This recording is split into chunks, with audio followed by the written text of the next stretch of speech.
Purple Daily on SKOR North and SKORNorth.com. Purple Daily, presented by Surly Brewing Company. Yeah.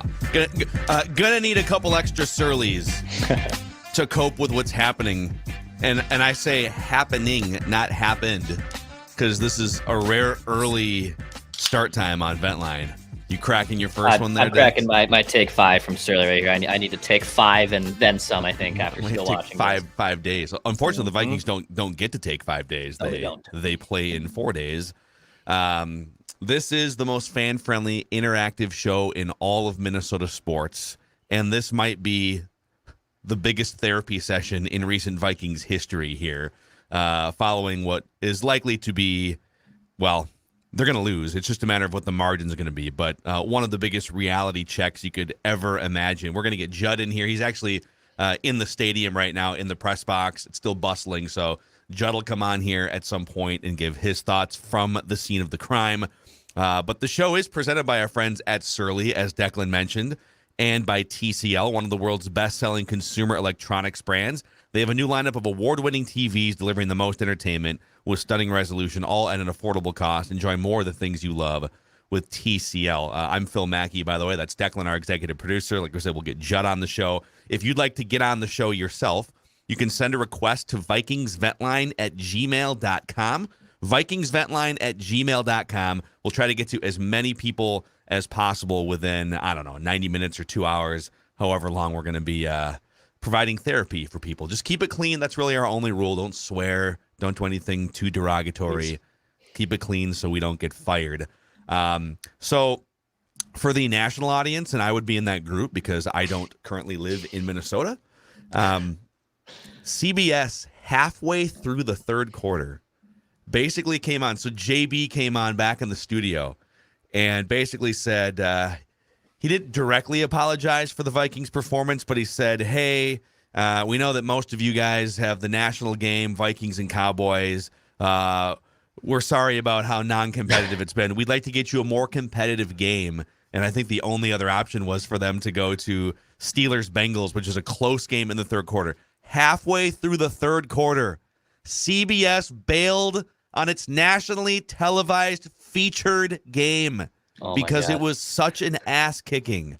I don't know that I've ever, they'll bail sometimes in the fourth quarter. Have you ever seen a game in that 3 o'clock window bailed on in the third quarter before?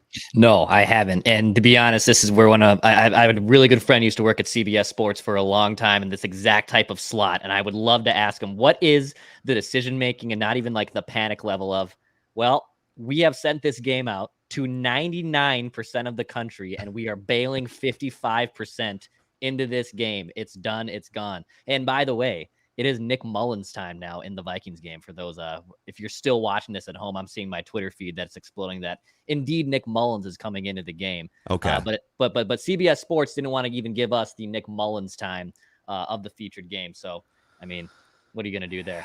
So it's currently 40-3. So right now, this is bonkers. I think the Vikings came into this game, and we will turn this over to you guys, the fans, here in a little bit. The Vikings, I'm going to find this. The Vikings came into the game with a plus 35-point differential. Yeah, I'm seeing this float around right now. So it's the second worst point differential of any 8-1 team in NFL history coming into the game. I think it was the 76 Raiders they were like plus 11. The Vikings, if they don't fight back, are going to be 8-2 with a minus point differential going into this Thanksgiving game against the Patriots. Now, point differential, schmoit differential, they've already racked up 8 wins. They don't have to apologize. And I guess I'll give you my main thought here as we kind of just mentally process what's happening. I kind of thought they were going to lose. I thought they'd have a bit of a letdown. I wound up picking them to win in our weekly pick segment, but it kind of felt like, boy, this emotional win. You've been playing all these close games. You know, Dallas is going to be pissed off after blowing a 2-touchdown lead in the second half. And Dallas is a very good team with a ferocious pass rusher. Darrisaw's status was in question. Probably shouldn't have played today. It kind of felt like they're going to lose a game here at some point. They weren't just going to coast to a 16-1 record. So I'm oddly calm about this. I know that like every possible thing that you were fearing all season just came to a head today. But I mean, all right, they got their asses kicked. They've still banked 8 wins. They still showed you they can go on the road and beat good teams. The Buffalo Bills, the Commanders are now back over 500. So, like, we know what this team looks like close to its peak. I still don't think it has peaked yet. We also know what it looks like when nothing is clicking now. And to put this into historical context, if my research is correct, if they lose by 37, it would be the second worst home loss in Vikings history, behind a 42-point loss to the St. Louis Cardinals at the time on October 6th, 1963. The second worst loss, Dex, was on September 14th, 1980 at home. That's also at the Met. So these games were both at the Met against the Philadelphia Eagles, a 42-7 home loss.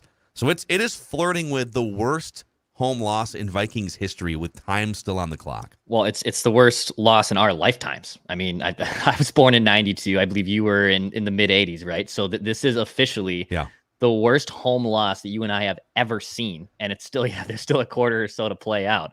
I'll definitely save. I already think I have my hottest and strongest take, which I will save for tomorrow on Monday's edition of Purple Daily, when we have our first only losing Monday that we've had to do all season.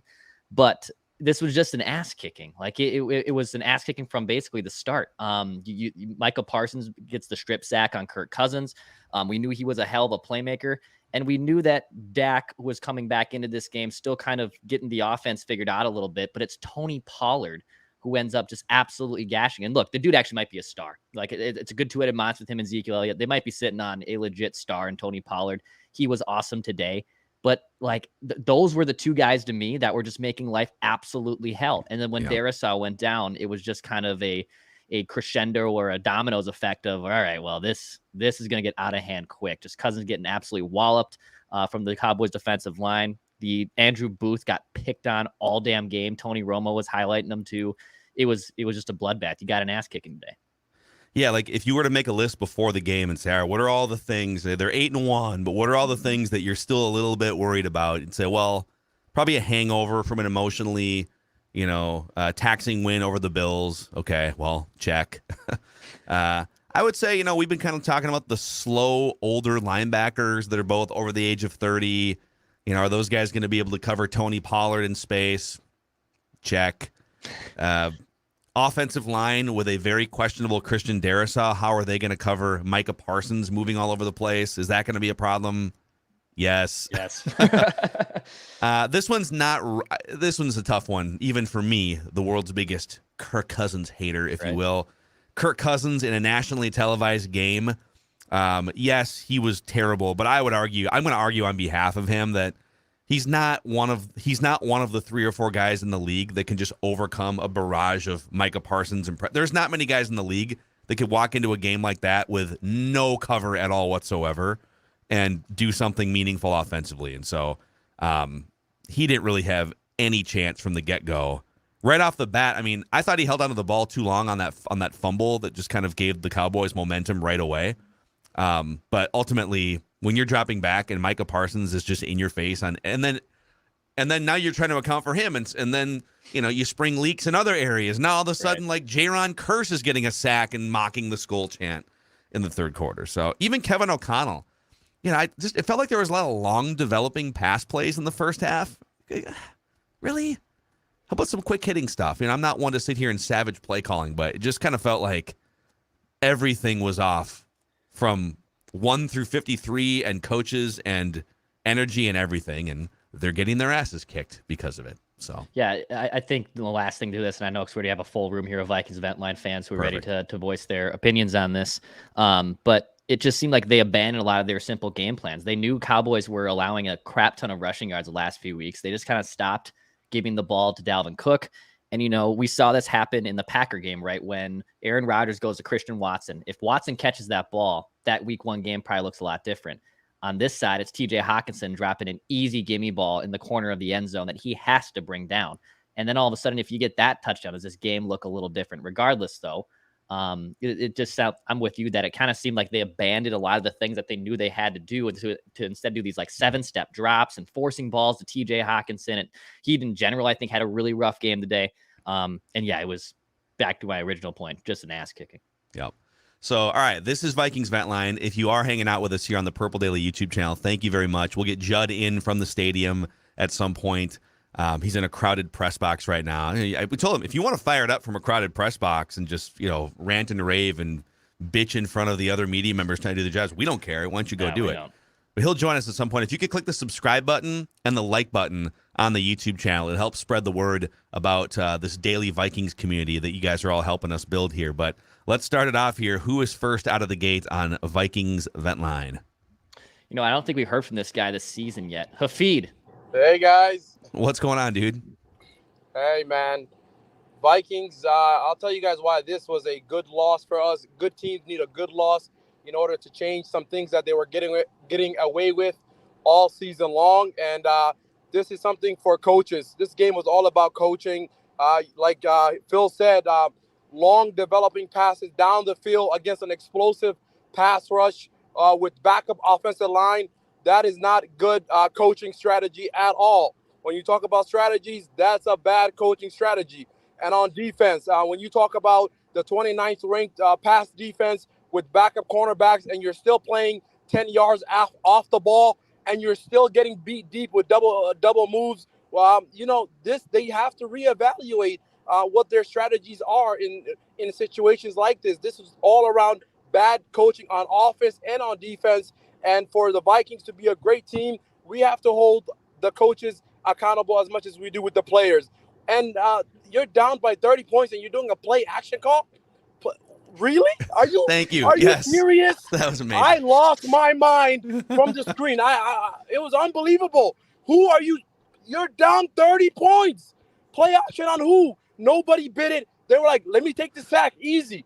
And Kirk Cousins needs a situational awareness. When he knows Micah Parsons is going to be chasing him down, throw the ball to the ground, do something, but don't try to outrun Micah Parsons, buddy. You're not going to do it.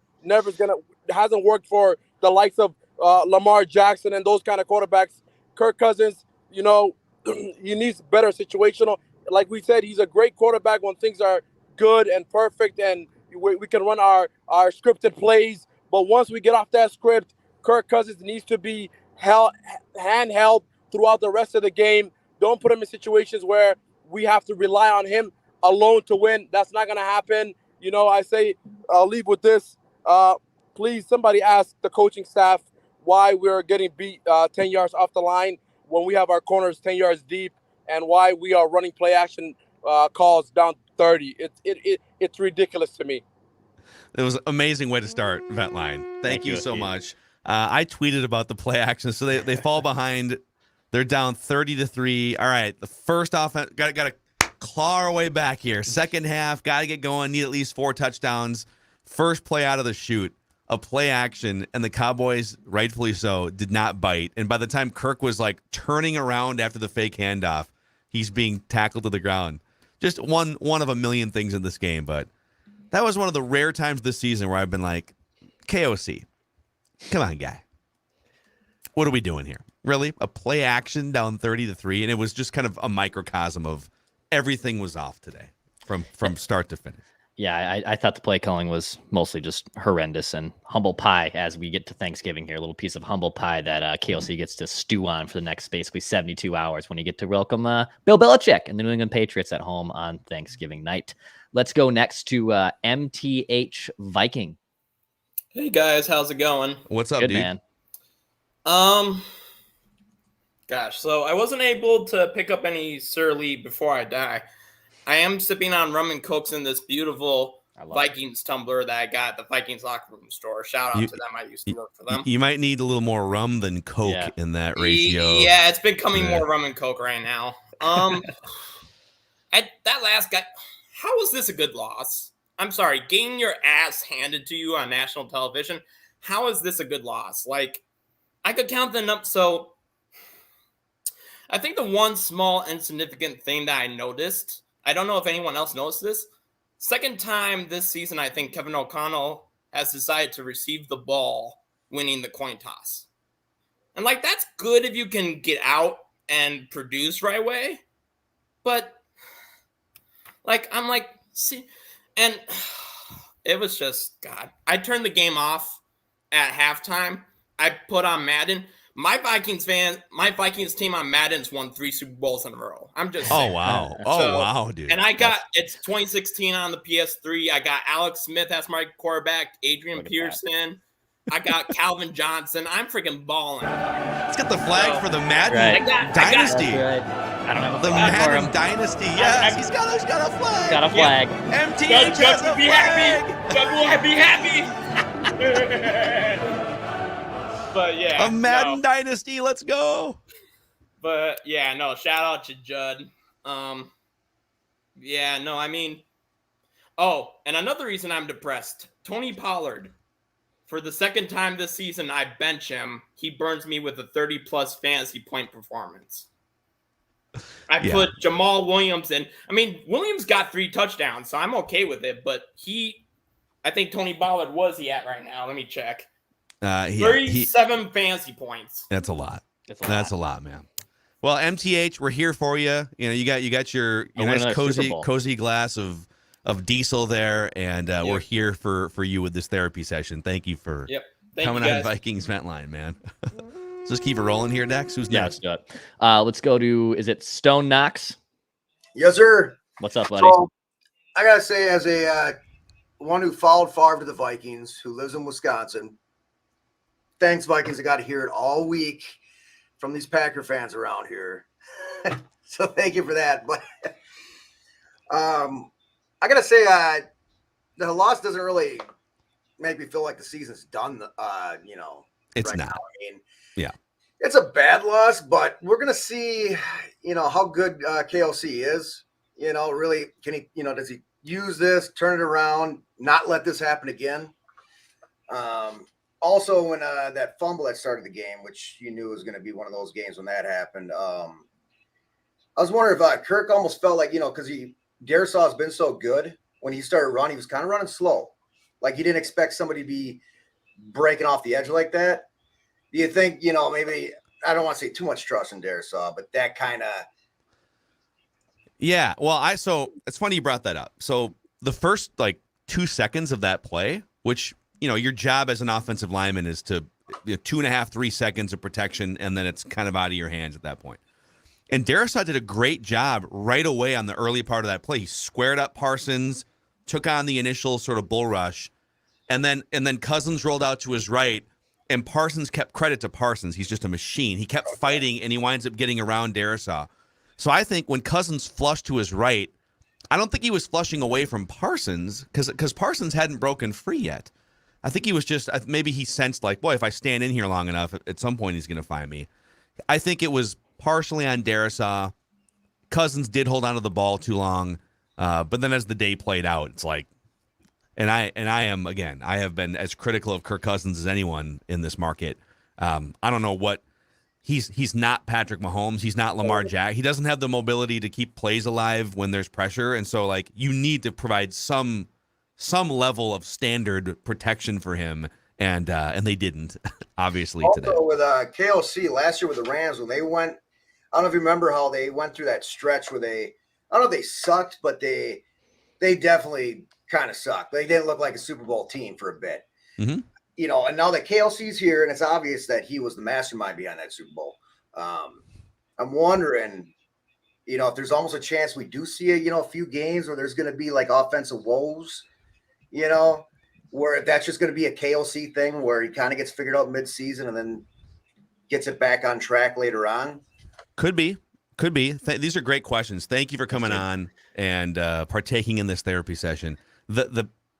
As bad as Micah Parsons was for this offensive line, the Patriots have one of the best edge rushing tandems in the league and are one of the best scoring defenses in the league. So it's not like it gets easier on Thursday night if Darisaw highly unlikely to play. Right. So you're gonna face pressure again on Thursday night. So you got about 72 hours after you sleep tonight to figure out how to give Kirk some room to operate back there. Yeah, and I believe what he was talking about too, Kevin O'Connell actually, when he joined Purple Daily with us, talked about that lull that the Rams went through. I believe it was 6 weeks or 35 days basically between wins that they had in 2021. And I believe it started in November. They didn't win a single game between Halloween and the first week of December. and that team was still able to regroup, obviously then won the Super Bowl. And the Rams are, similarly built, I guess, to the Vikings. There's playmakers all over. There's a good but not great quarterback. So super interesting. I just brought it up. So they started 7-1 last year. The Rams did, and then they lost 3 in a row to drop to 7-4 from November 7th through the end of November.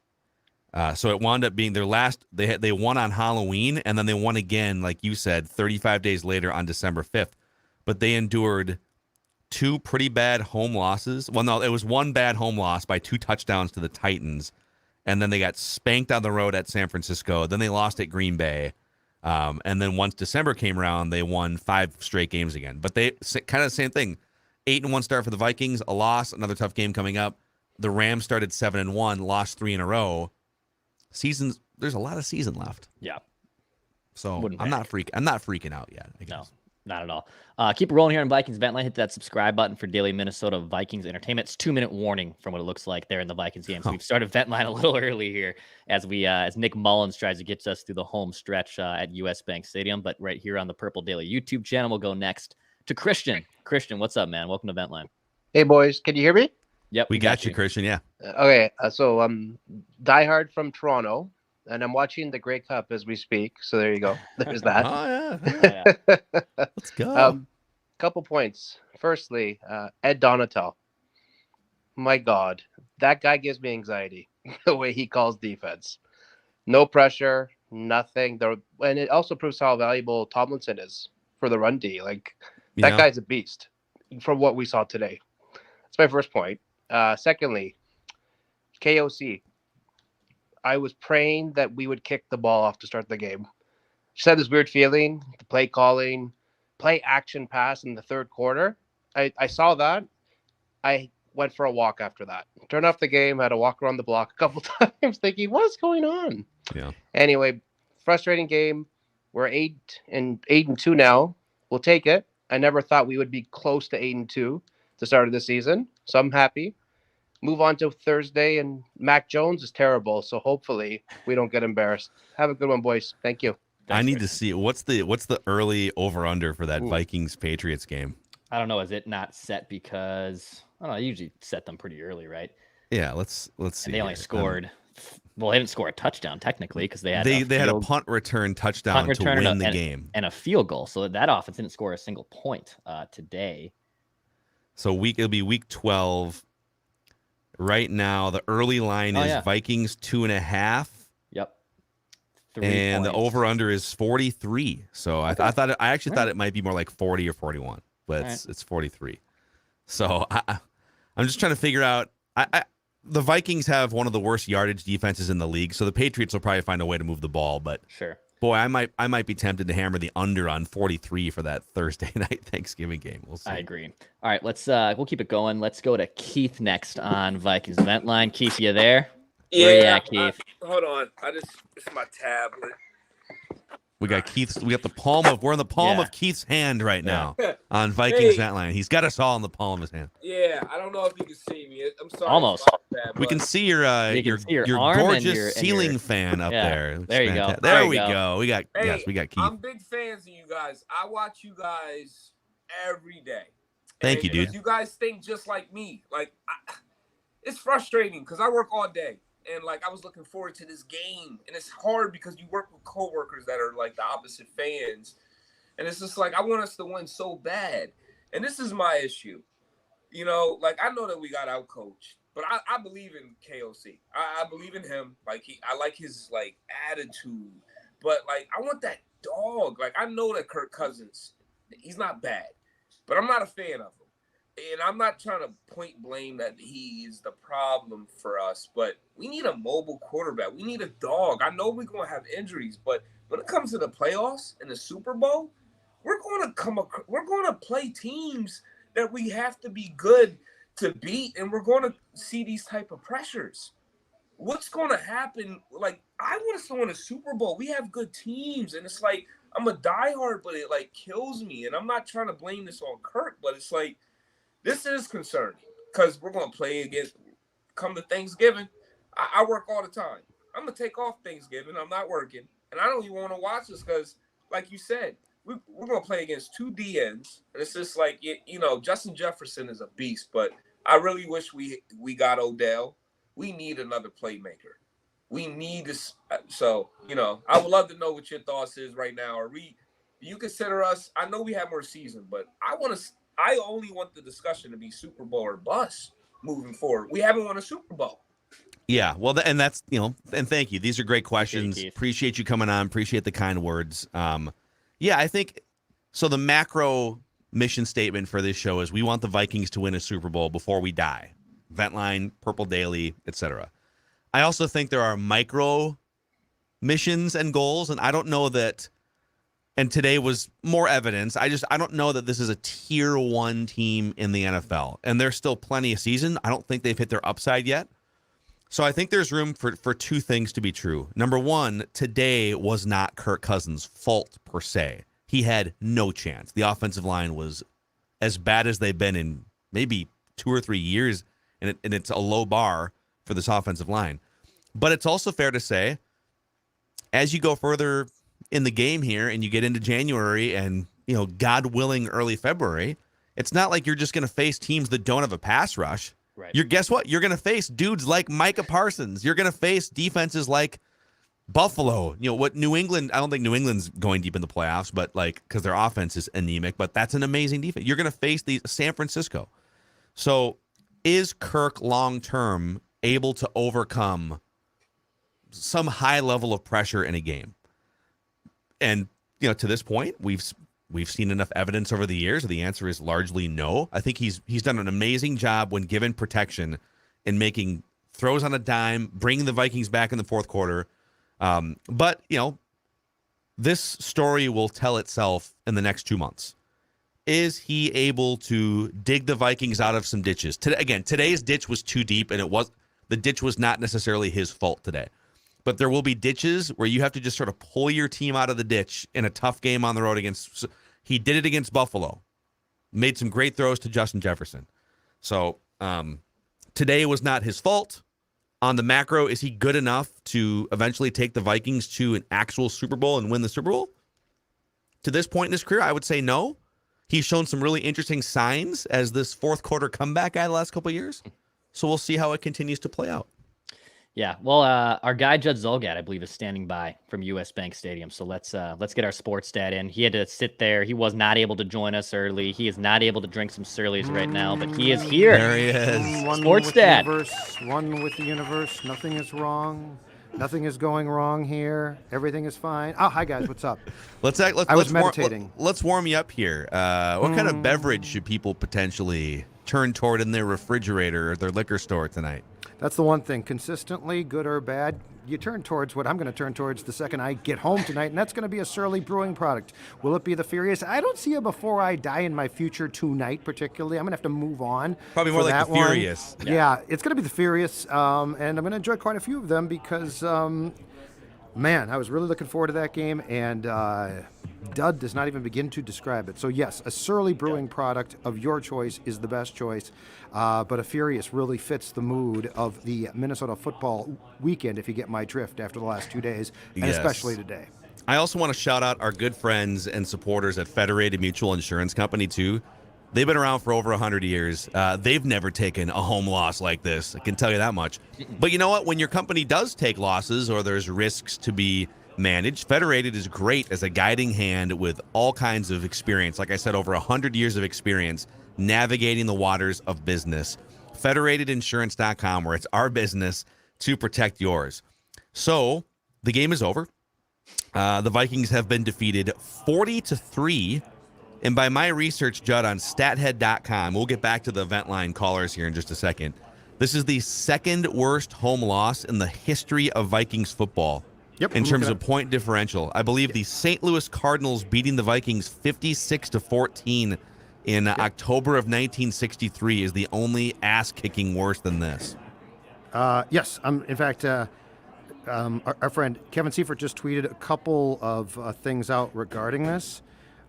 He said during the course of the second half, and I think this came to fruition, this game has a chance to be the worst home loss by a team with a win-loss differential of +7 or better in the Super Bowl era current record was, until this game, 30-point loss in 2015. The 13-2 Cardinals lost 36-6 to the Seahawks in Week 17.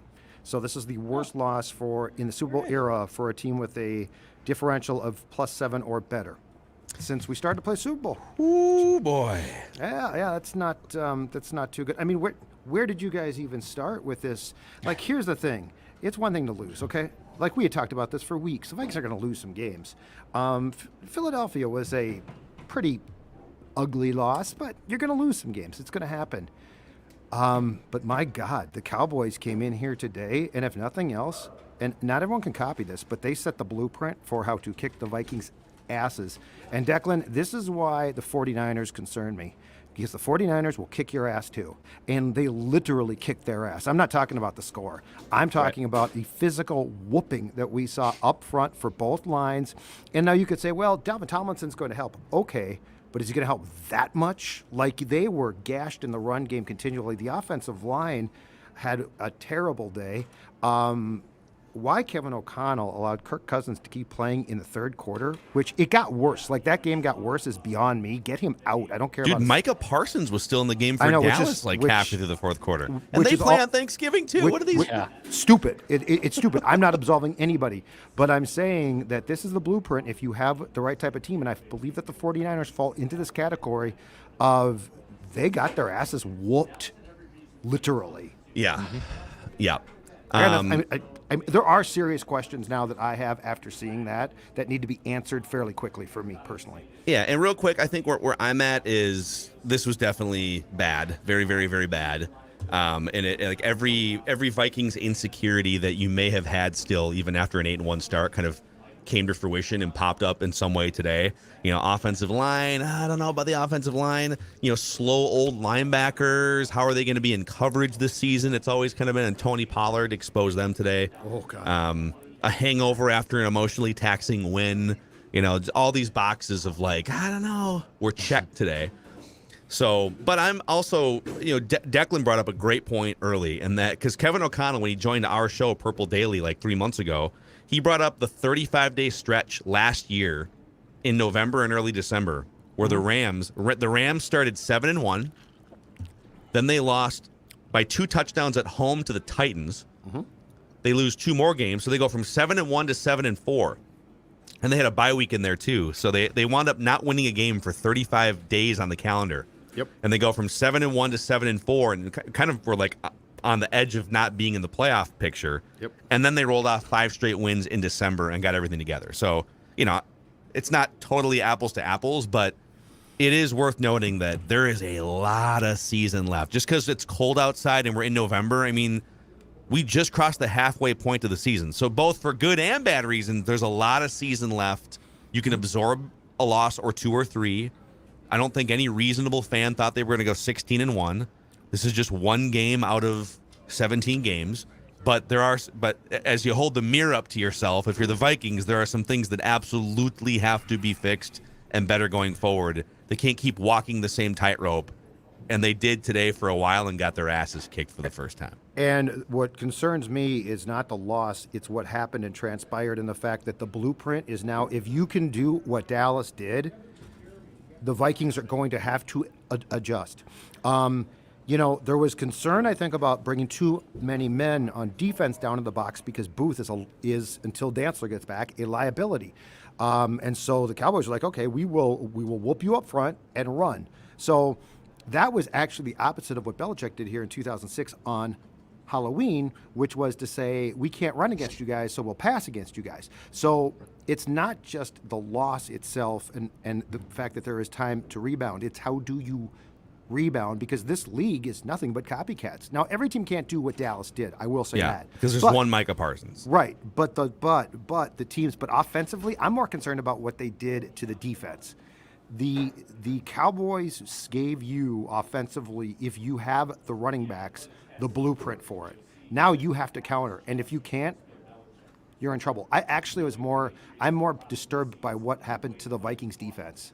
Because I think the offense, there's one Parsons, and they had an awful day, like just an awful day. And I think you can shore those things up. But defensively now, Donachel's going to have to really look long and hard at this thing and say, okay, what do we do to stop the run? Because what we saw now is, oh, hell yeah, we'll take it to you. And again, that's why San Francisco really concerns me, because in a playoff game, they could do this to you. All right, let's keep it rolling here. Vikings vent line. Turn it back over to fans for a therapy session here, Declan. Yeah, let's go to Travis. Travis, what's up, man? You got us okay? Can you guys hear me? Yeah, we got you, man. Yes.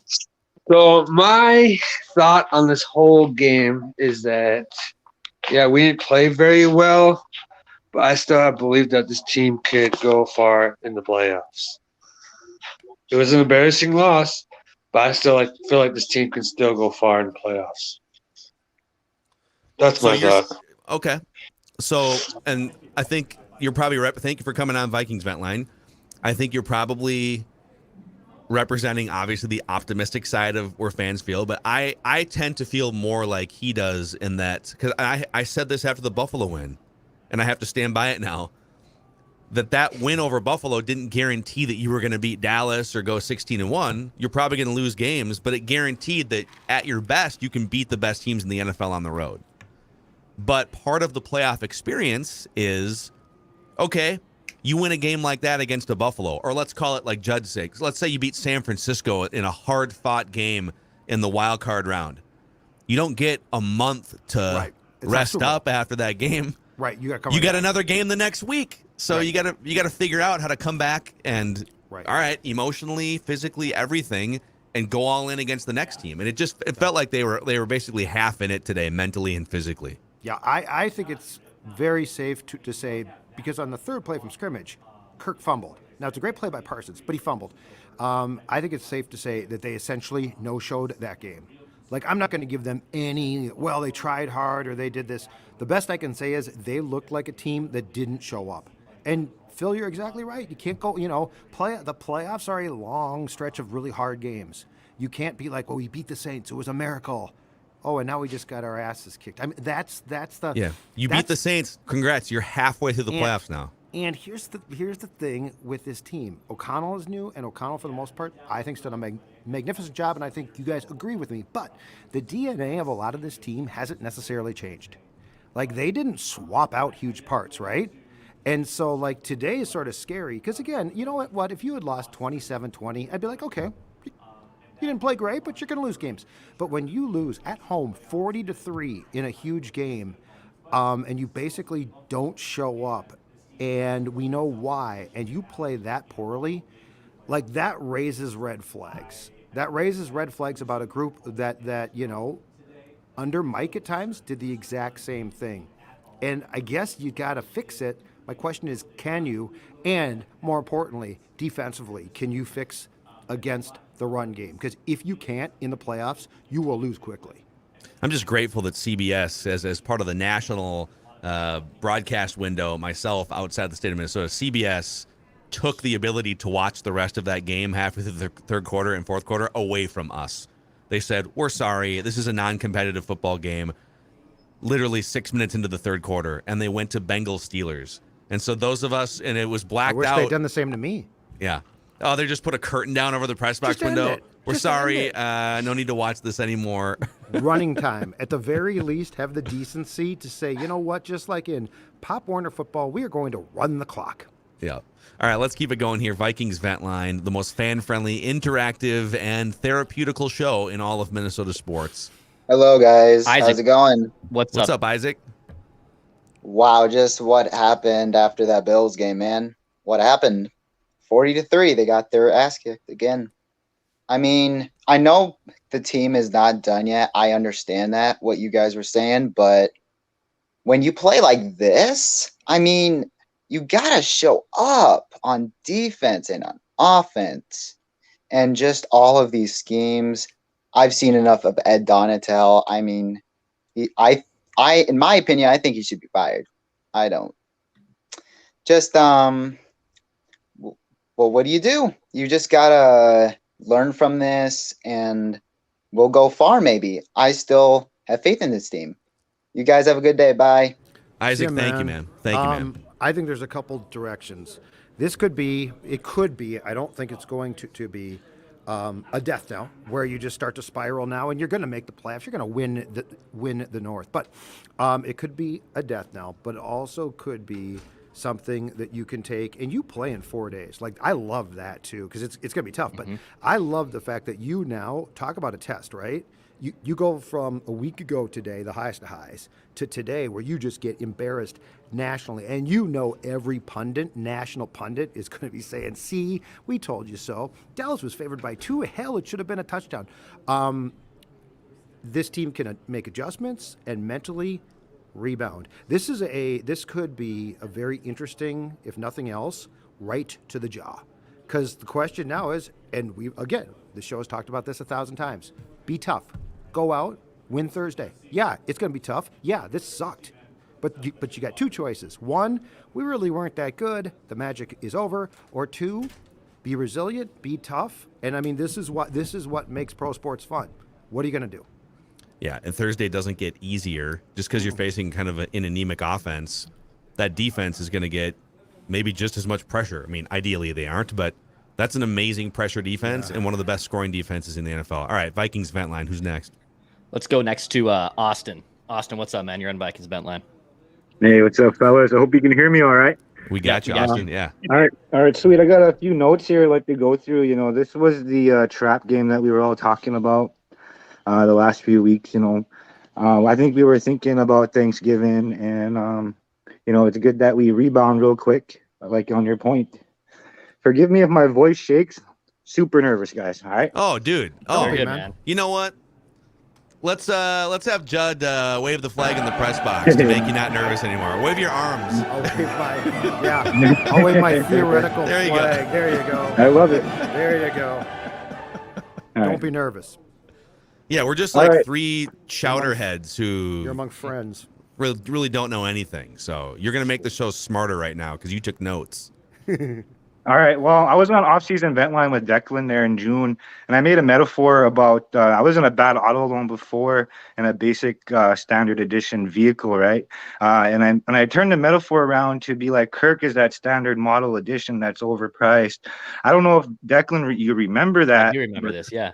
All right, cool. So KOC is the owner of that vehicle. He can put rims and tires, tint the windows out on Kirk, but hey, let's consider this the engine broke down for a week and he's going to be out of commission. Let's try to look at the positive in that, And then fourth point is that we need Richard Sherman. I believe Pat P can get him. All right. I watch a lot of content online, his podcast as well. And Richard Sherman said with all the stars align, if a team's going to make a last December run, he would consider it. And I believe that'd be a good pickup for us, right? I mean, so he's been doing the Thursday night football on Amazon, yeah. Right? But he's been staying in game shape. Okay. Yep.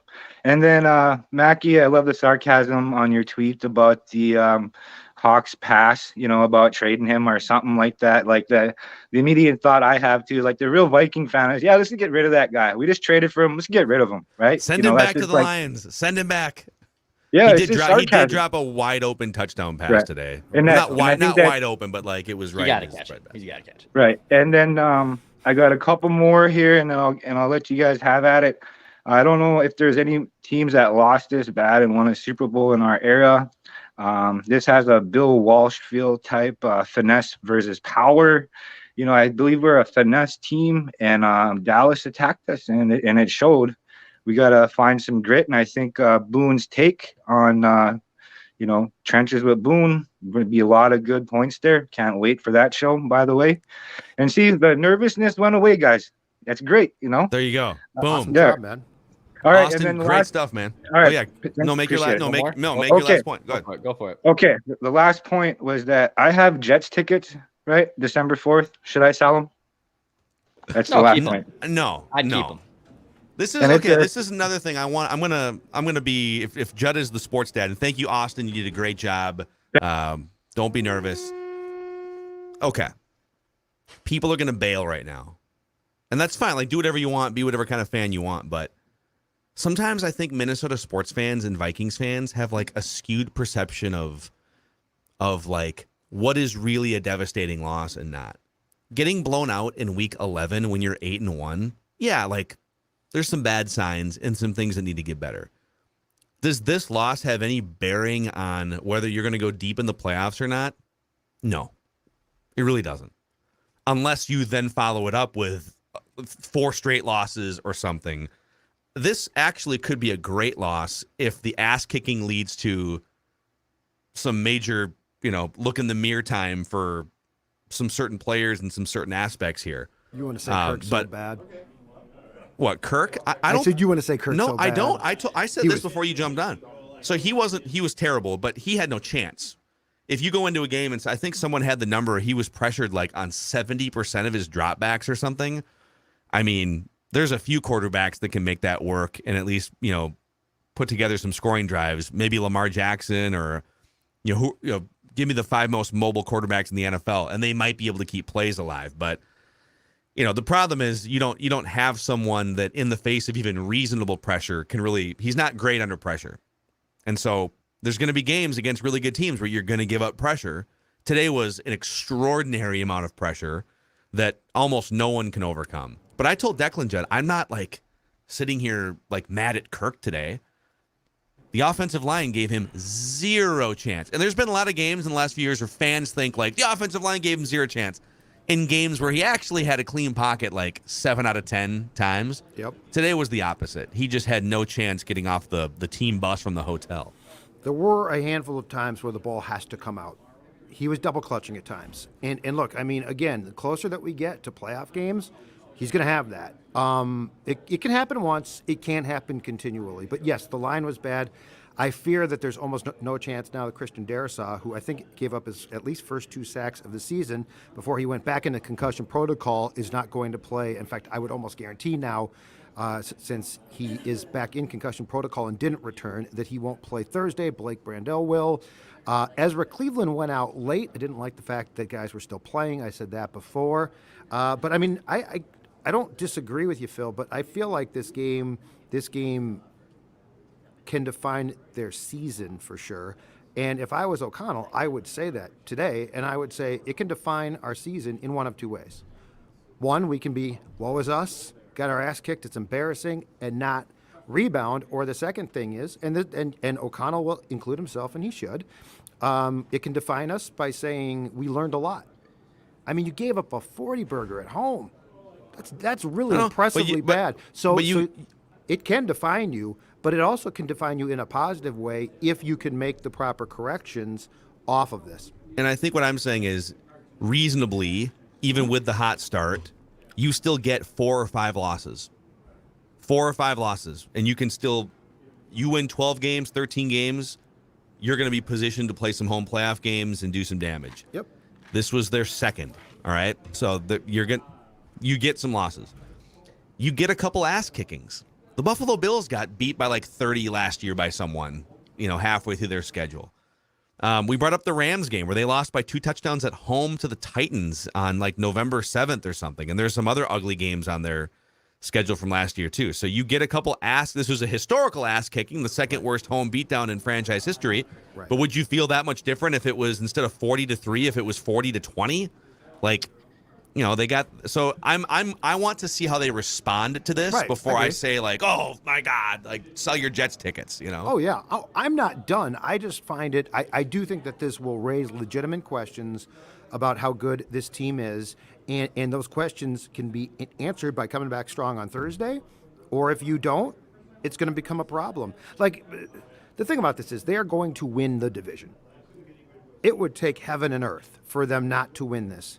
But the goal of this show, despite the fact that I'm not sure that it's possible, the goal of this show is to win a Super Bowl, right? So now we're talking about playoff runs. And today certainly frightens me from that perspective. There's nothing about the rest of the season that I'm legitimately concerned about. Like, what if they lose the rest of their games? I don't think that's going to take place. But I think the best way to put it, the calmest way, and I mean, I saw people on Twitter who were way more upset than us, like 10 times more upset. While it was ugly and while I questioned some things, I think the best way to put this is that this at least does give you cause for pause, but that's not necessarily a bad thing. George Blunt chimes in on the YouTube comment section. Mackey is desperate to save his podcast because after this game, viewership is screwed. Dun, Actually, dun, dun. I was going to tell you, I'm not going to watch tomorrow. You're just not going to show up? Not No, gonna show up I'll for do work? the show, but then I won't go back and watch it. Okay. Well, there's one download. We lost a download. Son of a. It's over. Rats. The Buccaneers, by the way, in 2020, lost 38-3 at home to the New Orleans Saints in Week 9. They lost by 35 points in Week 9, and they were able to rebound and still be okay. Yeah. So to answer his question, this happens. Like It doesn't mean you're now, because that happened, now you're going to win the Super Bowl. You have to You have to fix some things and whatnot. It's what got exposed today. That's the concerning thing. The concerning thing is things were exposed, and look, if you can fix them, awesome. That's great. Amen. That's it. We'll see. We'll see in a few days, actually. Who's next on Vikings Vent Line? Let's go to Vikes 464. What's up, dude?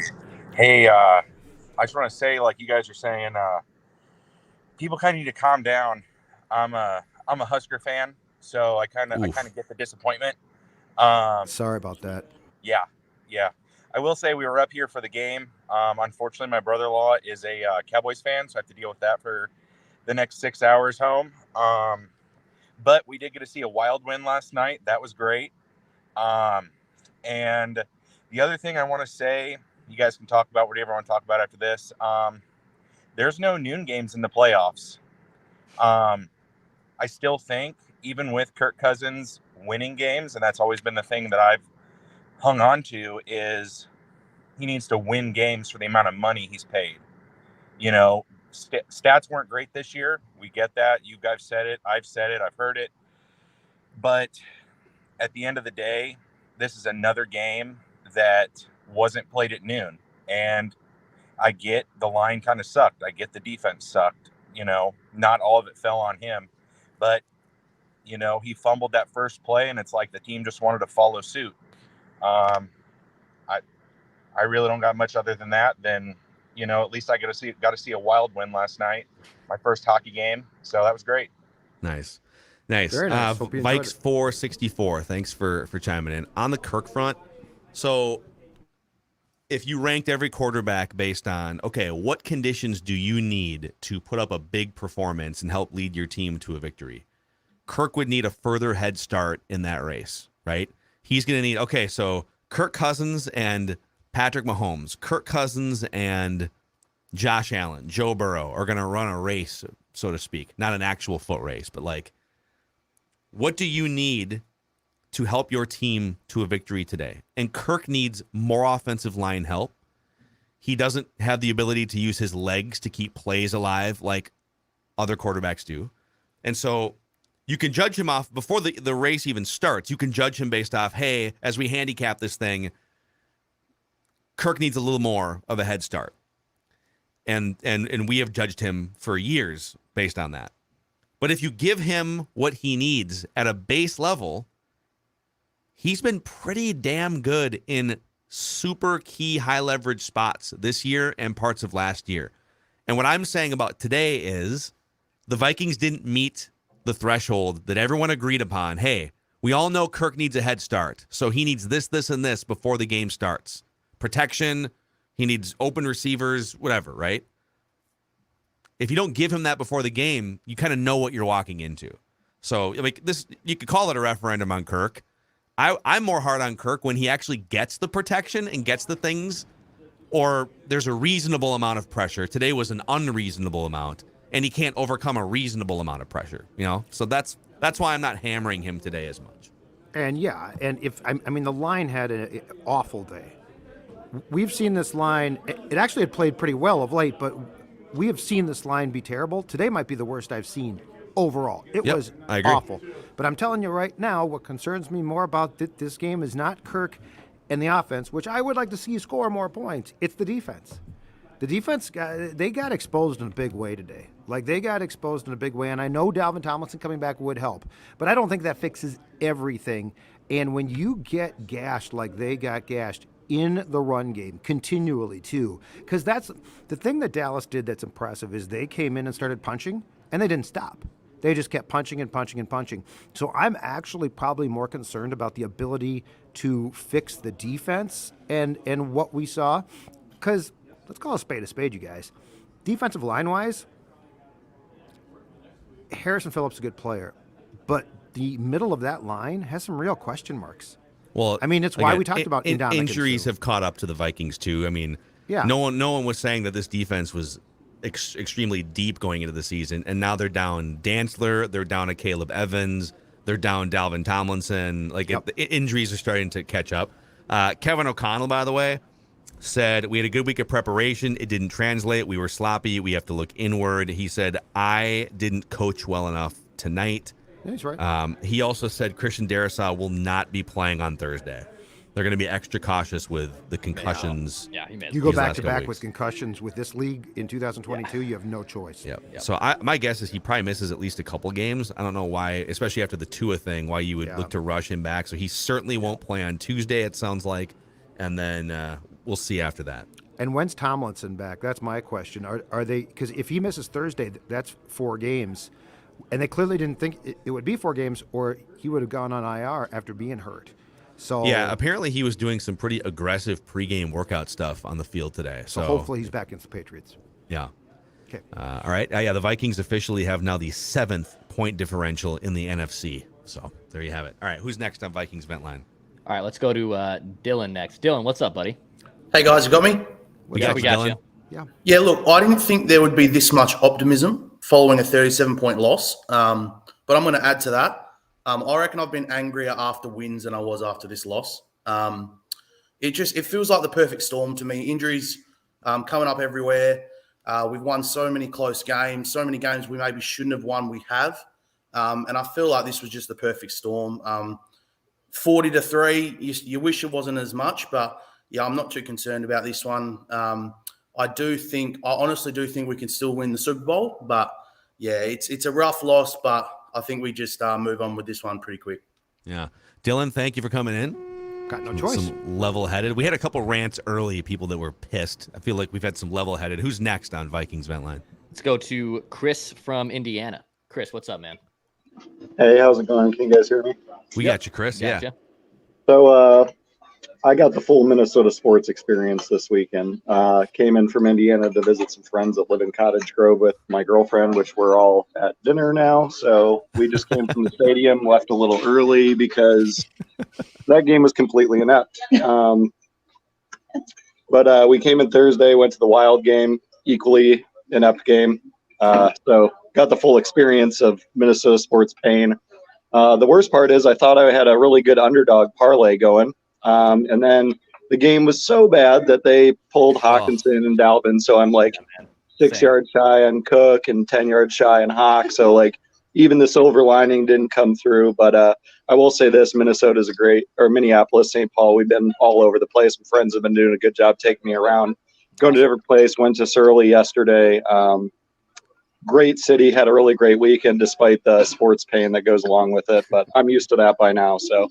Yeah, you're numb to that at this point. Awesome, man. Well, glad you had a good time. Glad you made it by the Surly Brew Hall and enjoyed dinner with your friends. Hopefully no one's crying too much in their beer.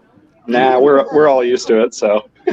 All right, awesome. Excellent. Man. Thanks, Chris. Good stuff. We're an hour into this thing, so if you haven't already, click the subscribe button on the Purple Daily YouTube channel and the like button to help spread the word about this therapy session and this Vikings community on a daily basis. Who do we got next, Declan? All right, let's go to Mike next. Mike, what's up, pal? Hey, guys. Can you hear me? Yeah, we got you, man. Hey, Declan, I have a question for you, bud. On a scale from 1 to 10, how angry were you the third time they ran a tight end screen? Oh, I was pissed. I was furious. What is up with tight end screens? Why don't they listen to Purple Daily? Okay, clearly Dan Quinn listened to Purple Daily there was this one week play and where planned they for this. faked it to Cook, they faked it to somebody else, and there was Hawkinson's right there waiting for you, bud. I was thinking of you the whole time. Down by I think he had a couple offensive linemen ready to rock in front of him too. It's still like a 4-yard gain. Yeah. Oh, I love it. I was thinking of you, bud. No, here's my thought: is that it's too bad. It's too bad this game wasn't last week, and they get gashed like the Cowboys gashed them. Because guess who just got signed by the Eagles? Sue and stuff. Do you think they maybe could be helping them a little bit? I mean, especially if the injuries are mounting up. I just wonder if they might come to regret that they didn't get some help on the front. Yeah, could be. Mike, thanks for coming on Vikings Vent Line. I would say I don't know how much gas those guys have left in the tank. Joseph and Sue. Especially. Yeah. I thought he was going to go on a different path and say if you were going to go 1-1 in the Buffalo Dallas games, you'd rather flip flop them because you'd rather have the conference victory than the AFC victory. Oh yeah, most definitely. Especially now because you've got what you beat the Bills, you lost to the Cowboys. Now you got the Patriots and Jets. So yeah, the conference. But it's an interesting question. I mean, the thing about this is even before Tomlinson got hurt, we have questioned and talked in depth about the quality of depth is probably the best term up front to stop the run. So unfortunately, what happened today, while hard to watch, is not exactly a complete shocker. But I mean, you just can't give up that many yards. I believe it was Cowboys' second or third scoring drive. I think Pollard had back-to-back runs of like 18 and 20 yards. Mm-hmm. I mean, and you're at home. That's the type of thing where I see that and think, whoa, you got to do something there. Yeah. Yep. All right, let's keep the train moving here. Vikings Vent Line, a little therapy session. Carl, what's up, dude? Right, can you guys hear me right? Yeah, we got you, Carl. Greetings from the University of St. Thomas. I just wanted to say I got a few bullet points here, but there was close to 70,000 people in that stadium this afternoon. I had quite a few friends at the game. Specifically, I feel bad for two people. The Vikings were broadcasted with the Fox A team this year. They've seen the C, D, G, and maybe even the K team at some point. We finally got Jim Nantz and Tony Romo today, and then we showed them that.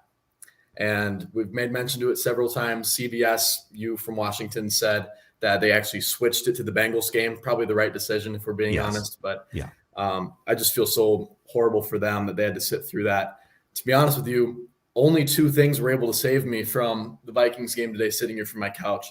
The first thing was that in the fourth quarter, a fire alarm actually went off in my dormitory here. So we had to evacuate all 2,000 people that live in this building and go outside during the fourth quarter while Nick Mullins finally got put in. And secondly on that, the only other thing that saved me from this atrocious performance was the fact that I was watching it on a beautiful 55-inch TCL TV. Oh, look at that gorgeous box. setup right there. Yes. Nice. Yes, the official presenting sponsor, along with Surly, of Vikings Vent Line and Carl's living room. Yeah, unfortunately, you're probably too young to be sipping on a Surly, is my guess. Don't know if I can. He's not at liberty to say, Judd. He is not at liberty to talk about such things. Let's just say that while I didn't attend school there, I did have a lot of friends, and I figured since I'm not attending school here, I'll carry the beer in. And never got busted. As Carl's Vent Line attorney, Carl is pleading the fifth. Carl, is there anything else you would like to say here on Vent Line? Chase is panicking I am I'm also an RA at this school, so I should definitely not be making any. You can't be drinking. General, what are you doing? Secondly, finally here, I just want to mention that we have so many things to be optimistic about still. At the beginning of the season, if you would have told us that we would have only lost twice in our first 10 games, I think we all would have taken that at the very beginning. And second of all, I just think that how much worse would this have felt if we would have lost to Buffalo last week? And how much better could it feel if we beat the Patriots this Thursday? We can put this all behind us. And as far as today goes, it was just all downhill from the moment they put Johnny Sins on the big board at US Bank Stadium. But other than that, thank you guys for having me, and Skol Vikings. And Good Roll stuff, Toms, the Pioneer League champions. Yeah, right. Home of St. Thomas football. And they can't even. So, basketball. can we lift this ridiculous 5-year? They can't participate in the playoffs for 5 years. Yeah, when you join Division I, they would roll through some of these teams, but they got to wait 3 more years. Anyhow, who's next on Vikings Vent Line? Let's go to Tim next here on Vikings Vent Line. Hey, Tim, how are you? Hey, how's it going, guys? What's up, Tim? Hey, so look, I just got to say everything's just going to be okay. All right. Look, the Buccaneers, the year they won the Super Bowl, lost 3-38. That was the year they went and won the Super Bowl. Okay. And, you know, it's going to be really hard for the Vikings to not win this division. I mean, something bad. I mean, the wheels would have to fall off. And we got to remember, a lot of this team is from the old regime. So, you know, when we really won't know what the Vikings are in the next year or two or whatever. And more likely the Vikings probably won't win the Super Bowl this year, but that's okay. But you know what? For being 8-2, and while we're chasing a Super Bowl, the rest of the division is chasing a first-round overall pick. So so I think everything's going to be okay. I love your guys' show, and go Vikings. They'll be all right. Hell yeah, Tim. See, look at Tim coming in here with some positivity. Oh wait, hold on. I think the sky's falling. What's that? I feel like people are much more this is the thing, the 8-1 start. If they were like 6-3 coming into this game and this happens, I think it's legitimately panic time. But the wins that you have stacked make this a little easier to swallow on its own. Let's see what happens against the Patriots, see what happens against the Jets. And I think that this team does get a little bit of a cushion from the fan base because it's not a despicable group. Like if Zimmer was still here or it's the Parisi Suter teams, they'd become despicable, so people hated them. So they would start a game without the benefit of the doubt, right? Yeah. This team, I think, is liked. Like it's been a likable group. It's been a likable team. It's been fun. So this could very well be a blip. Now, to your point, Phil, if things continue to go south from here on out, that will change. But yeah, I don't think that people are, I think there's a lot of disappointment about the performance today, but I don't think people are as quick to pounce on this team because they are definitely getting more the benefit of the doubt than the previous Vikings teams probably did. According to the Pioneer Press, Kirk Cousins at the podium said there were a number of factors involved in his career-high 7 sacks, including Vikings falling behind and needing to pass, and then he started to list those factors. He said Blake Brandel, Garrett Bradbury, Christian Darrisaw. Then he named Ezra Cleveland. He called them all out by name. I'm just kidding. He didn't do that. He would never do that. Look at you. He should, though. He should attack the those guys. flames. He should say, I don't normally do this, but Ezra Cleveland was a train wreck today, and I just think he deserves to be called out. Where do you think Kirk O'Chains was today? It's possible Kirk At a bar? O'Chains was on a bye week. Do we know that Kirk O'Chains, he was nowhere near here, that his schedule lines up with the Vikings schedule? Kyle Brandt might have taken him in that PT Cruiser hit that I saw that they did on an NFL Network this morning. I think he might have taken Kirk O'Chains from us. He got stuck at the airport trying to get back for the game or something. All right, back to the vent lines here.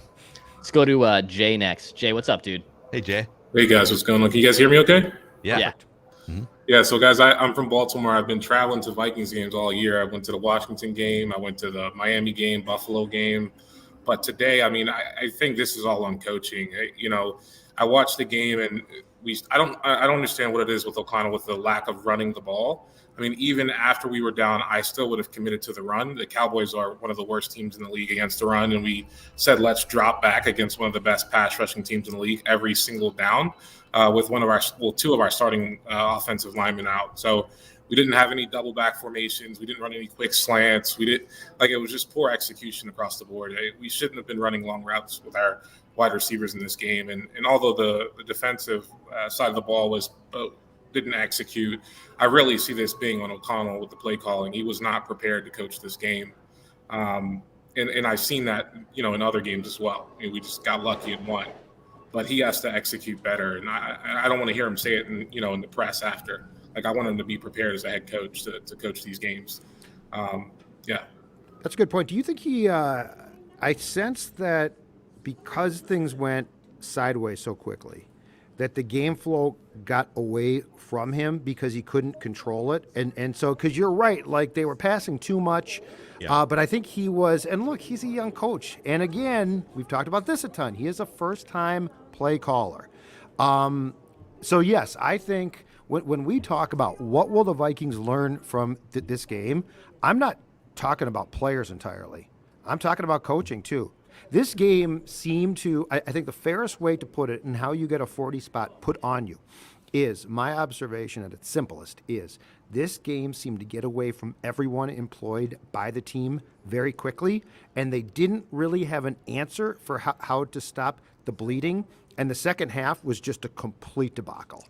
You know, at first, so early on, before you jumped on, one of the early callers here on Ventline said something about why did the Vikings choose to receive? They usually would defer so they can maybe have the ball for the duration of the middle 8, right? So they can maybe have the ball and run down the clock at the end of the first half and then get the ball right back. And I didn't love that decision either when I saw that the Vikings won the coin toss and elected to receive. And then, of course, like they just give it right to the Cowboys in scoring position. But now that I think about it, the Cowboys are one of the 2 or 3 best pressure defenses in the league. There were some questions about Darrisaw's status. Is it possible, to your game flow comment, Judd, that Kevin O'Connell said, getting out to a lead, if we can get out to like a 7-0 or a 10-0 lead, get the ball first, score, get a stop, or maybe hold them to a field goal, come back down, score, now you're up 14-3 or something, and now you can lean on them with the run game. Now you can make them a little bit more one-dimensional. That he put more of a premium on that for this game in particular because of the Cowboys pass rush and Micah Parsons. And they wind up giving the ball right to Dallas, and now all of a sudden they're down by double digits immediately, right? And it's like it was the worst possible game flow. Dalvin Cook averaged 6.5 yards a carry on 11 carries, but at a certain point when you're down by like 21 points, right? I don't know, you got to score quick because you're not. When you're down by 20 points, it doesn't mean that you have to score 3 touchdowns. It means you probably have to score 5 touchdowns because they're not going to stop scoring, right? So that's why teams go to the passing game, because it's not just the math of the current snapshot of the score. It's how many touchdowns will you need between now and the end of the game to win, and can you do that running the ball 8 times on a drive? So I get why they abandoned it, but now I also get why they received to start the game. They wanted to take a 10-0 lead and run the ball all day, and they obviously didn't. And in the big picture of things, this didn't amount to a huge blow, but it did as far as the first half went, and that is the first Hawkinson, the drop in the end zone was absolutely enormous, because that pass was a good pass. It's a tough play, but I mean, yeah, okay, it's a tough play. But if he catches that ball, then back to our point, the game flow is probably entirely different, at least for a prolonged period of time, right? Could have been. And if it's different, now you've got control. Because I really felt like this game went from 0 to 60 as far as it's, oh my God, what's going on here? Like there was a time period where I'm like, okay, Kirk lost the ball. Not ideal, but and then they held the Cowboys to a field goal. And you're like, oh, that's pretty damn good, because if I'm not mistaken, they got the ball at the Minnesota 27. So then you're like, okay, that's fine. But when Hawkinson doesn't catch that ball, and all of a sudden the Cowboys are putting on more pressure, like you have to, and that's the thing we've discussed about this team continually too, is there are offensively certain times where they have to capitalize and can't afford mistakes. Yeah. Yep, let's keep it rolling here. Vikings Vent Line, Purple Daily YouTube channel. Let's go to Brent next. Brent, what's up, dude? Hey, what's up, guys? What's up, dude? I think that we're sitting here at 8-2, and I feel like Minnesota has yet to play good football. Yes, we took Buffalo down to the wire. We won the game, but, all season long, we've yet to hit the peak, I feel like. And so we can sit here and complain about having, just gotten beat like a drum, for good cause. But I feel like when this team does finally flip that switch, they're going to be an incredible ball team. And it's at this point, it's got to be if they flip that switch, right? Because they have not flipped the switch. Sure, and we got on this little, we're just sitting here at 8-1 or 8-2 now, and everyone's talking about the Super Bowl. But I feel like for this season, the Super Bowl was not the goal. The goal was to see what this coaching regime was going to do with this team and with this personnel. And I feel like I think everyone agrees that the changes we've seen, especially with the offensive aggressiveness, has been incredible. Yeah, I think there's been, some great stuff, Brent. Appreciate you coming on. They haven't, at no point this season have they played a game where you said, yeah, the Vikings put it all together today, right? Even that Packers game to start the season, the first half was everything together, and then the offense disappeared in the second half. So we're 10 games in, and they've yet to play a game where you would say, yep, that was pretty close to the complete package for the Vikings. The Cowboys played it today on their end. They did. Now, I will say this, though. While the Cowboys played pretty much an outstanding game today, You watch the rest of this league, though, and there are so few games where you're like, okay, that team clicking completely, right?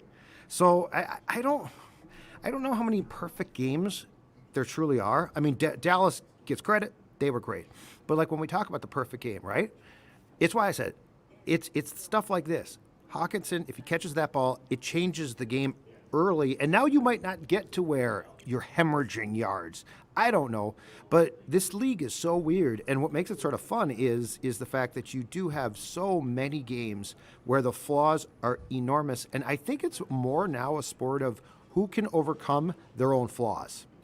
Not like can you drill your opponent, which the Cowboys did, but who can overcome their shortcomings and flaws, not just in a single game, but like for the Vikings now. Because Belichick and the Patriots he's a great coach. They're going to come in here fully prepared to exploit what they see on film. Can the Vikings now counter? Not can they play the perfect game and, can they score 40, but can they at least put together a game plan that's not going to allow the Patriots to exploit some of the same things, especially from a pressure standpoint, possibly as well, that the Cowboys did? Derek chimes in on YouTube and says, Declan is a flat earther, believe me. Yeah. I also saw someone named Eric commented that this loss is on Declan. So somewhere between this, I'm being now pinned for the loss. What did you, I did agree, you say actually. something? Yeah. I say a lot of dumb things on our show, but no, I didn't say anything, I think, specifically that would have hexed this team to get. I heard Kevin O'Connell was trying to text Ed Donatel some advice, and he wound up sending 18 texts to Declan on accident. And Declan didn't respond to say, "Hey, you're in time." So KOC thought he was giving some direction to Ed Donatel, but because Declan didn't respond, then Donatel, where are you? And then I asked That's Kevin if he could delete all the messages too. Hey, can you delete those so I don't send those, to Mike McCarthy? Have you told her and that Dan you actually then went on our show and read them out? No, loud? I didn't. What are you talking about? That didn't happen. I don't know what you're talking about. My God. I would have said, I will happily delete these texts if you never complain about my dog ever again. Yep. How's that for a deal? Just Does send that a work for video you? back honey? of Vinny barking. Yep. You know what? Lifetime supply of Surly. These texts never get read or they're all deleted automatically. Lifetime supply. There's a lot of things you could probably negotiate here. Let's keep it rolling here. Vikings Vent Line on the Purple Daily YouTube channel. All right, let's go to Josh next. Josh, what's up, dude? Hey, what's up, man? Happy to be on the show. man. So the first thing I wanted to mention was to Judd. So I live in La Quinta, California. I went to a Total Wine out here. I looked for Surly, put it in an order. For some reason, I cannot get it. I don't know what the problem is, but I couldn't get it. So if you can get somebody to send out some Surly's over to Total Wine in La Quinta, California, that would be amazing because I love IPAs and I'd love to try them. Talk to our friend Dave, and I will see if it's possible. Okay, sounds good. La Quinta, California. And about the game, I mean, it's funny. It's from the start, as soon as Kirk Cousins got that strip sack, it's like, I feel like maybe I have a little bit of PTSD from past, the last 2 seasons. It's just like when a game starts that way, I immediately go into my pessimistic side of myself, and I'm just like, okay, this is gonna be a long game. But with the way the Vikings have been winning this year, I was like, you know what, I'm not worried about it. They're gonna come back. This is gonna be a good game. This might be another comeback win for Kirk Cousins. This and that. Defense is gonna make a big stop, maybe a nice turnover, whatever. But man, what a long game. I really don't even have a lot of words for it. It just was an ugly game from start to finish. And not to help, I had my brother-in-law was in town. He's an Eagles fan. So me and him talk trash back and forth, especially after that 38-7 loss in the NFC Championship last year. So we're always talking trash to each other.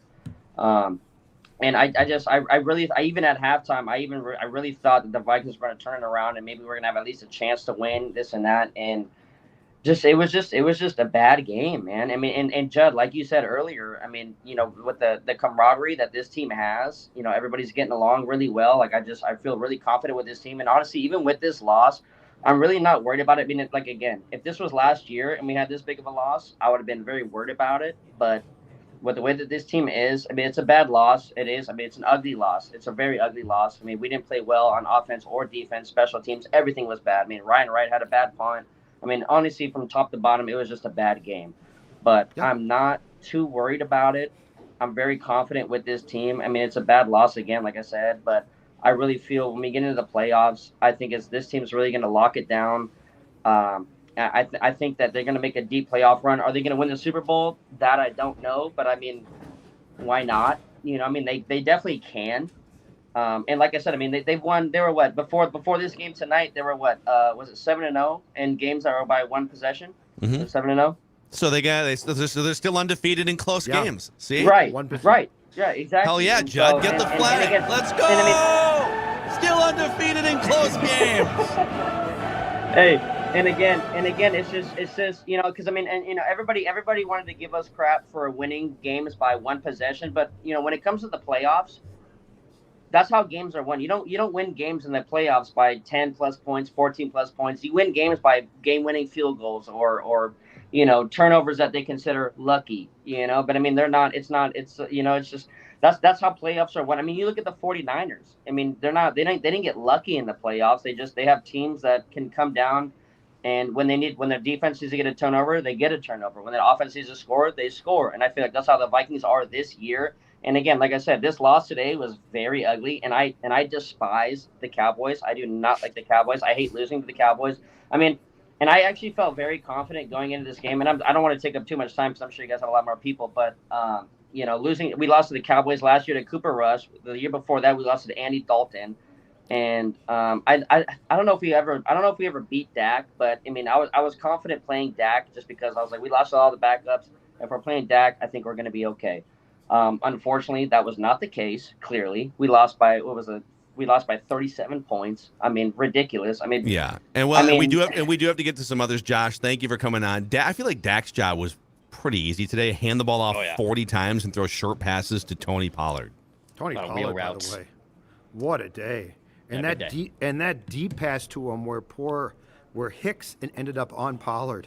Yeah, my God, was that a mismatch? Yeah, that's not Hicks's fault, but that was not fun Not to watch. every team has a guy like Tony Pollard they can deploy on linebackers on pass routes like that. Yep. So I don't think that's something you can just like blueprint against the Vikings every week. You have to have the personnel to do it. But yeah, the two old linebackers are going to have a hard time covering nimble running backs on days like that. So we got some more here, Declan. Yeah, On Vikings Vent Line? we have a couple more. Let's go to Dustin next here on Vikings Vent Line. What's up, Dustin? Hey, what's up, guys? Hopefully we have a better day within about 24 hours here. But I'm from Wisconsin, Vikings fan from Wisconsin. I have in my bio that I'm the #1 fan here. So got a couple notes here. Obviously, I think we lost momentum ever since that Cousins strip sack, first drive of the game. Obviously, our O-line did not play very good either. Darisaw being out did not help. Ed Ingram with his struggles this whole year also did not help. It seemed like O'Neal had a bad game. Just everybody on that front five had an awful game. Hopefully Darisaw is okay for Thursday. He's not going to play, you said, Phil? Yeah, he's. It sounds like Kevin O'Connell told the media that Darisaw likely won't play on Thursday. And I think that's a smart move anyway.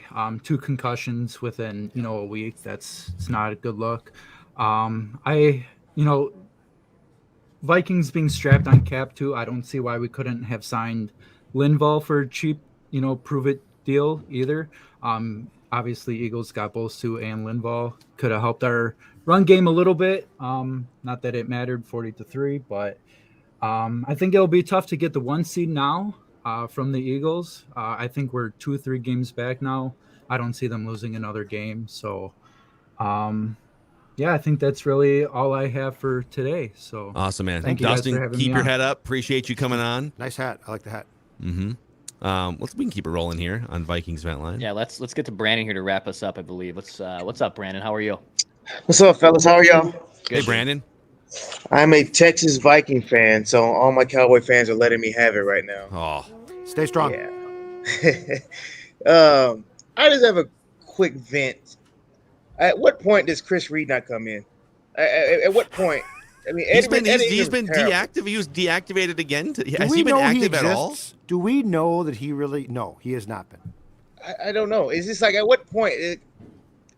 There's not one game I've seen of Ed Ingram. I'm like, he is so good. He's great. He's done a solid job. Like it's just he's terrible. That's all I really have. No, he The has not been gra- good. The PFF grades are going to be very interesting. Oh, they're brutal. Can't wait for Judd to guess the PFF grades this week. It's going to be. I mean, the it's offensive going to be epic. I mean, the offensive line across the board is going to. Well, you know what we usually do is we usually have you guess the 3 best performers on Should I guess offense the and six- defense, should I which guess will the be 6 even worst? harder. Who is No, even I the- think it'll be hilarious to No, I just think see you you try do and the 3 pinpoint the best. best. Yeah. Don't try now. Don't You do it get- now. No, I'm You just get some time to think about No, it. I'm trying to think of who even had a good game. Now think about Okay, it. I mean, who- Dalvin- Who had a good? So Dalvin had a good game. Dalvin's going to qualify as a good game, although they only ran the ball 17 times total. Jefferson caught 3 passes today. Hawkinson was targeted a ton, but He didn't have a good missed day. calls and missed plays, penalties against him. He was terrible. He almost had a nice deep catch, but he was out of bounds. He got pushed out Yeah, I of bounds. saw that too. And the drop touchdown's going to really hurt him. Yeah, it's going on to dig that. him for sure. Yeah, so you can think on that. No, I'm going to give it a lot of thought. KJ Osborne? I don't know. Maybe Your he could- chef for tomorrow's pie chart of lame. Oh, are you is cooking it up? sharpening Are knives. you cooking it up? Oh, Thanksgiving. this is one of those. You know what this is? Gift therapeutic pie This charts. is a pie, a Vikings pie chart full of botulism. That's what this is going to be. Botulism? Yeah, What it's is- going to make what us is all that? sick. It's There's laxatives in this pie? No, it's like a poison. It's not a poison. It's a Epicat. when How do you you get spell that? sick, botulism. I have no clue. But when you get sick, Botulism. it can be caused by things like botulism. It's a rare but serious illness caused by a toxin that attacks the body's Yes, nerves. this is botulism. This is what Aaron Rodgers took. This Isn't pie isn't is this going to the be. same This thing pie that- is going to make you. I mean, look at him now. I don't want to end up like him. No. He does that on purpose. He It doesn't can be get. fatal and requires emergency Yes. medical care. I can safely say that I would rather gamble on botulism than watch that game again today from a Vikings perspective. Jesus.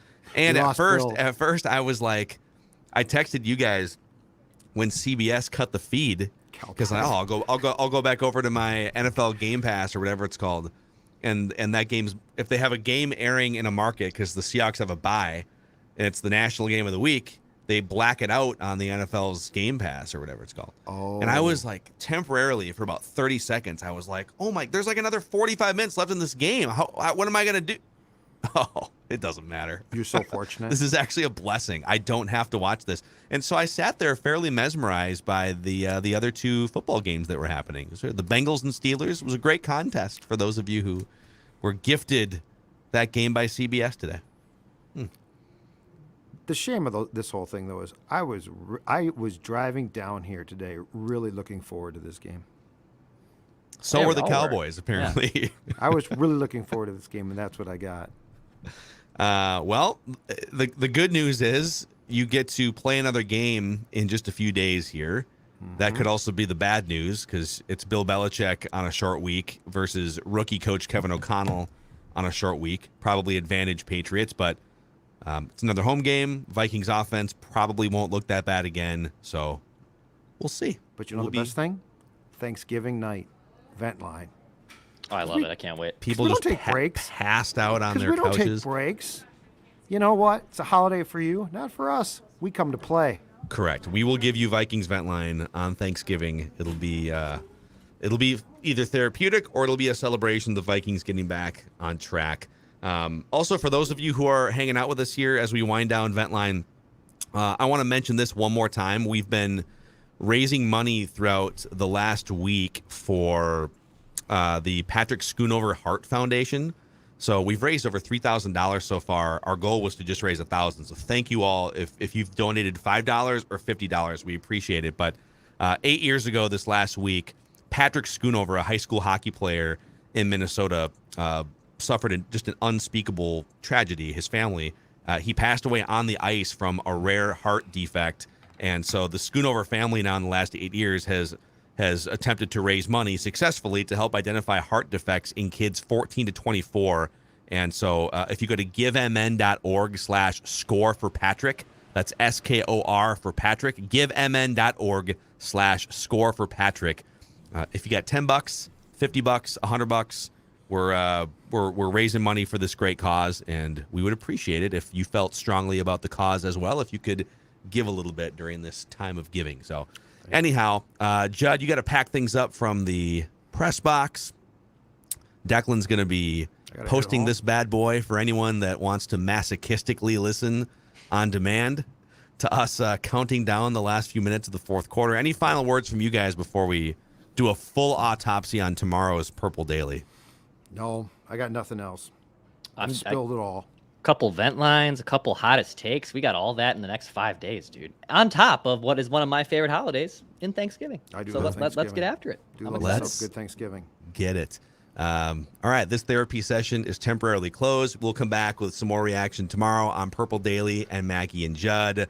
This is the most fan-friendly, interactive, and on days like today, therapeutic show in all of Minnesota sports, Vikings Vent Line on the Purple Daily YouTube channel.